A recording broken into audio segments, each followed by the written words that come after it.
ঐতিহাসিক জয়, উদযাপনটাও বাদ ভাঙা।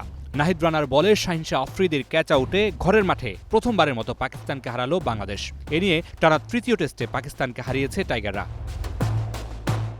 ফ্রন্টিয়ারের থেকেই ঐতিহাসিক দিনের শুরুটা করেছিল বাংলাদেশ। তবে শুরুতেই মুশফিকের উইকেট হারিয়ে খেই হারায় টাইগাররা।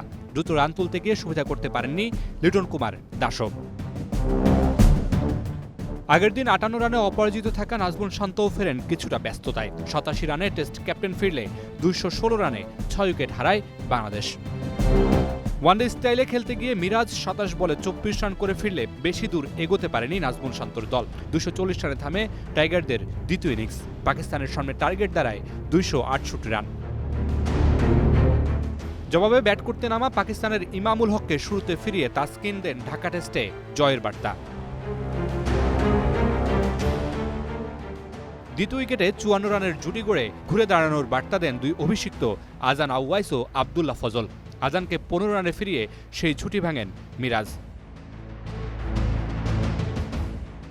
এরপর চলে নাহিদ রানা, তাইজুল আর তাসকিন ম্যাজিক, যার শুরুটা অধিনায়ক শান মাসুদকে মাত্র ২ রানে নাহিদ রানার ফেরানোর মধ্য দিয়ে। ভয়ের কারণ হয়ে ওঠা আবদুল্লাহ ফজলকে ৬৬ রানে ফিরিয়ে পাকিস্তানকে চাপে ফেলেন তাইজুল ইসলাম, আর সালমান আঘাকে ২৬ রানে ফেরান তাসকিন। এরপর back to back Saud Shakil আর মোহাম্মদ রিজওয়ানকে ফিরিয়ে পাকিস্তানকে কোণঠাসা করে দেন নাহিদ রানা। পরের ওভারেই হাসান আলীকে ফেরান তাইজুল, আর শেষ ২ উইকেট তুলে নিয়ে নিজের ফাইফার তুলে নেওয়ার পাশাপাশি জয় নিশ্চিত করেন নাহিদ রানা। তুলে নেন ক্যারিয়ারের দ্বিতীয় ফাইফার।